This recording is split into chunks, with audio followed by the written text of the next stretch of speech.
So, after wandering 3 or 4 miles through unfamiliar woodland, often in darkness, the courtiers fight with their swords for lodgings, unworthy for pigs to quarrel over.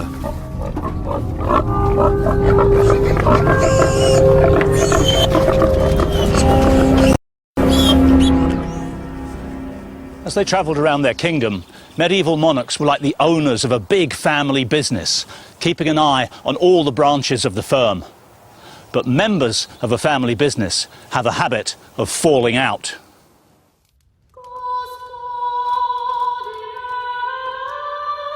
A domestic dispute in the royal household could bring the country to its knees. Few quarrels were more destructive than the one between Queen Isabella and her husband, Edward II.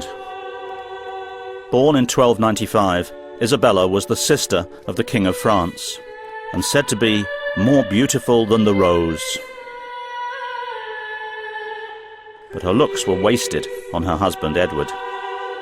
His tastes were unconventional. He preferred fishing to hunting, banquets to battles, and beautiful young men to Isabella. His contemporaries were scandalized. Oh, insane foolishness of the king to be reproved by God and men. He loved unlawful sex and removed from his side sweet conjugal embraces in contempt of his nature. The relationship between Isabella and Edward deteriorated. He set spies in her household and reduced her income. When she was sent as an ambassador to France, she refused to return. A marriage, she wrote, is a joining together of man and woman, maintaining the undivided habit of life. Now someone has come between my husband and me, trying to break that bond. I protest that I will not return until the intruder is removed.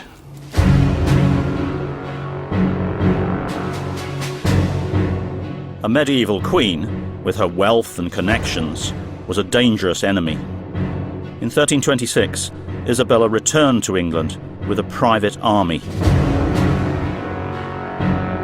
This time, her eyes were on the throne. The population divided between supporters of the Queen and supporters of the King, rather fewer of those. The church became involved. When the head of the kingdom becomes sick and diseased, preached the Bishop of Hereford, it must of necessity be taken off, without useless attempts to administer further remedies. The marital conflict had become a national crisis. Edward fled to Wales. Isabella's vengeance was ruthless. She started with the king's favourite, Hugh Despenser. The chronicler Jean Froissart described his execution. His member and his testicles were first cut off because he was a heretic and a sodomite, even, it was said, with the king. And the king's fate was not much better. Edward was imprisoned at Berkeley Castle, and in September 1327 he was attacked by Isabella's men. A contemporary described what happened next. He was ignominiously slain with a red-hot spit thrust into the anus.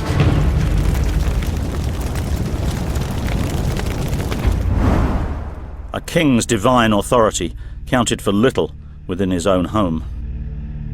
What started as a dispute between man and wife ended in a royal murder and took the country to the brink of civil war.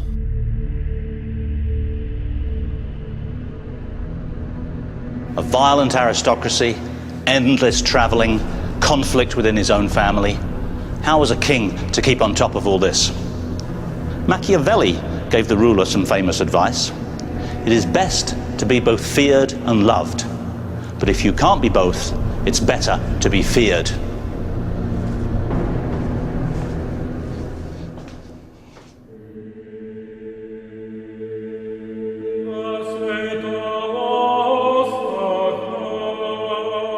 In the 13th century, King John might have taken these words as his personal motto. He was brutal and mistrustful, but to be feared was not enough. his disastrous reign exposed the perils of unchecked royal power and transformed our ideas of kingship. Every medieval king had to live, however uncomfortably, with the power of the church. It had wealth, land, and huge influence.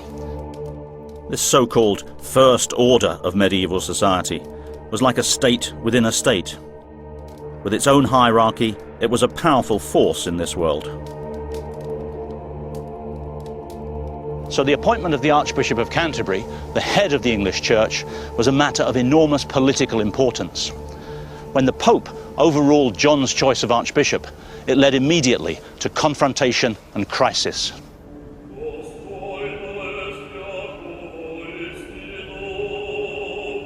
One chronicler described his reaction. He became nearly mad with rage and broke forth in words of blasphemy, and swore by God's teeth to send all the church clerks to Rome with their eyes plucked out and their noses slit.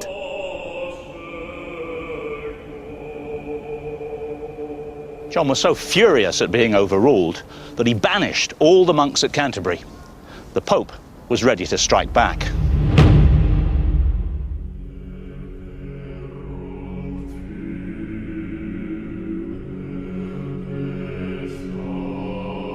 For the first and only time in English history, the entire apparatus of the Christian church came to a halt.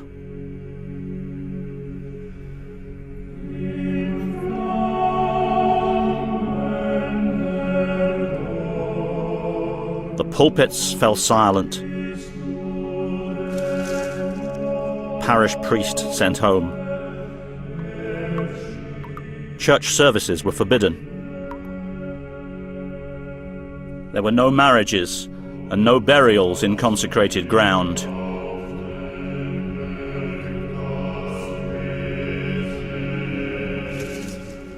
For 6 years, the churches of England were empty.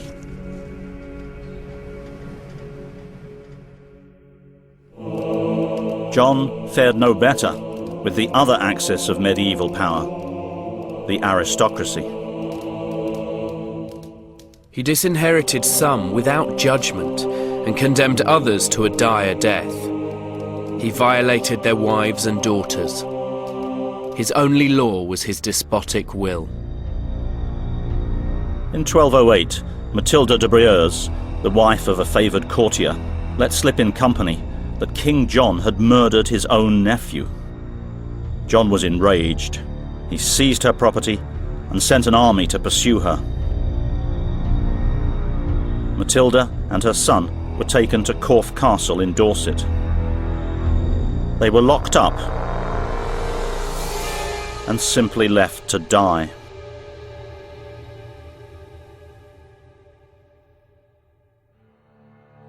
John's brutality was matched by his incompetence in war.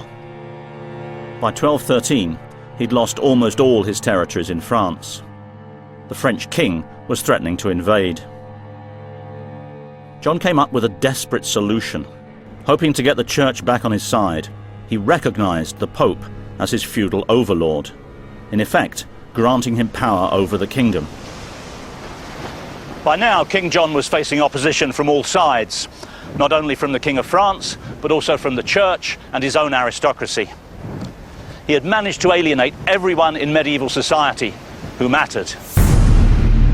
It was a textbook lesson in how not to exercise power in the medieval world.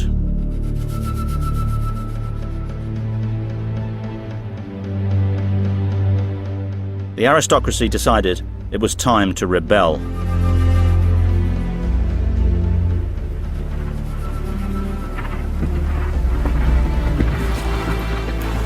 The king's power had to be curtailed.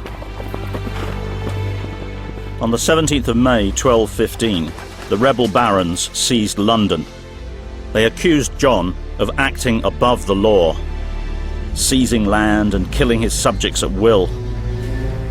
They demanded something quite new, a contract making the king answerable to the law. Magna Carta.